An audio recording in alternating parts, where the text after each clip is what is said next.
Selamat sore saudara, saatnya kami hadir dengan informasi aktual, tajam, terpercaya, dan inilah beberapa informasi utama kami petang ini. Florence Sihombing, mahasiswi yang mengumpat kota Yogyakarta di media sosial, menjalani sidang etik di kampus UGM.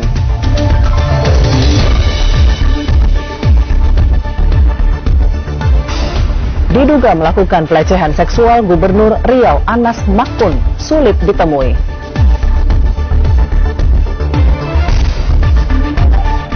Buku paket tak kunjung datang, murid diminta membawa laptop ke sekolah.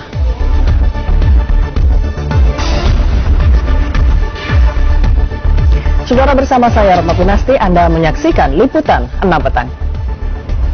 Ke informasi pertama saudara, Florence Sihombing, mahasiswi Universitas Gadjah Mada, hari ini menjalani sidang kode etik di kampusnya.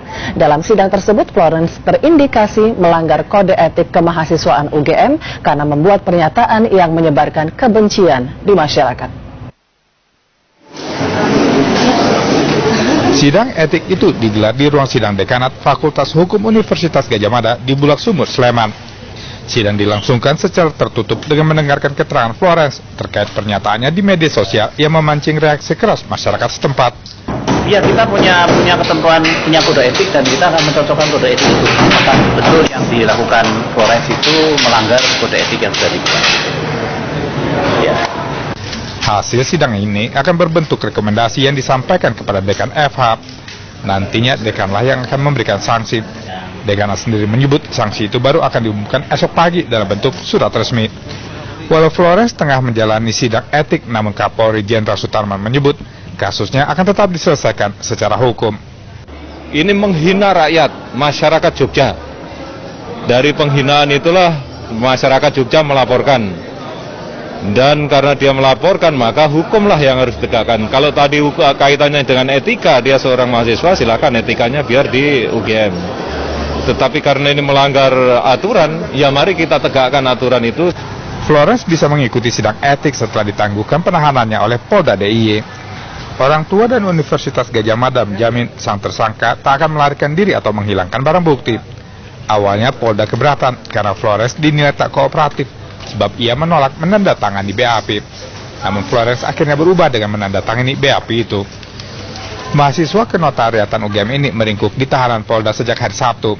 Ia ditahan gara-gara mengumpat dan menjelek-jelekan kota Jogja di jejaring sosial.